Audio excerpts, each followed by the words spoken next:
बीते दिनों में जो कुछ भी हुआ उसे इस पवित्र सदन की गरिमा के लिहाज से कतई उचित नहीं कहा जा सकता।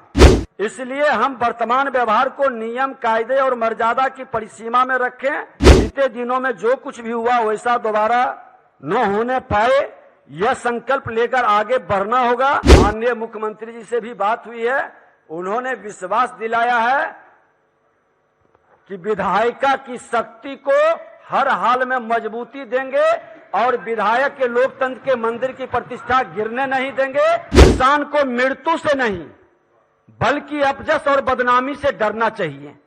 मैंने इसी मूल तंत्र को लेकर आज तक अपना व्यक्तिगत और सामाजिक जीवन जिया है। हमेशा सिर झुकाकर लोगों से मिले प्यार और प्रतिष्ठा को ग्रहण किया है और खुले दिल से हंसते हंसते चुनौतियों को स्वीकार किया है, जिसमें आप सबों का स्नेह और आशीर्वाद भी मिला है।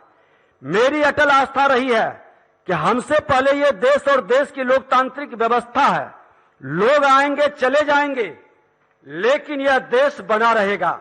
अतः मेरे वचन कर्म से इस महान देश की विराट प्रतिष्ठा पर रंच मात्र भी आंच न आने पाए।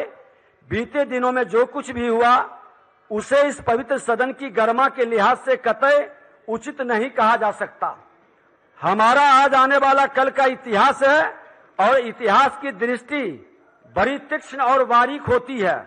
हमारा आज का आचरण और व्यवहार जब इतिहास का हिस्सा बन जाता है, तब उसे सही या गलत साबित करने को हम और आप मौजूद नहीं होंगे। इसलिए हम वर्तमान व्यवहार को नियम, कायदे और मर्यादा की परिसीमा में रखें तो आने वाला समय हमें याद रखे, पर हमसे नजर चुराने को मजबूर न होना पड़े। माननीय सदस्यगण, राजनीति एक ऐसा क्षेत्र है जहां परस्पर विरोध हो सकता है। विरोधियों को मित्र बनाने की कोशिश होती है, लेकिन यहां कोई शत्रु नहीं होता। राजनीति की रफ्तीली राहों में फूल भी है, सूल भी है, धूल भी है, गुलाब भी है, कीचड़ भी है, चंदन भी है, सुंदरता भी है, कुरूपता भी है, और इसमें से किसी भी लोग अपना दामन बचाकर नहीं निकल सकते। ये काजल की कोठली है। दामन बचाकर निकल जाना इस लोकतंत्र के मंदिर से एक बड़ी बात होगी। हमें बुराई के कीचड़ पर पांव जमाकर फूल की तरह खिलना होता है। हमें फूल की तरह संघर्ष का धूप झेलकर अपने क्षेत्र और परिवेश को खूबसूरत बनाने का प्रयास करना पड़ता है। मैंने आज तक के अपने सार्वजनिक जीवन को इसी सरलता, सहजता, साफगोई से जीने का प्रयास किए हैं। बीते दिनों में जो कुछ भी हुआ वैसा दोबारा न होने पाए, यह संकल्प लेकर आगे बढ़ना होगा।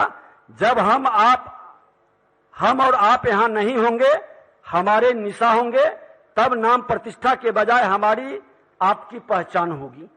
हम जिस महान सदन के अंग हैं, वहां की परंपरा हमें यही कहती है, स्वीकार करने की हिम्मत और सुधार करने की नीयत हो तो इंसान बहुत कुछ सीख सकता है।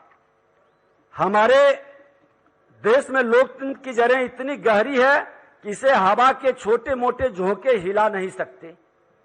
यह व्यवस्था हमें सिखाती है कि बिना घृणा के विरोध किया जा सकता है और हमें बिना हिंसा के समाज की बेहतरी हो सकती है।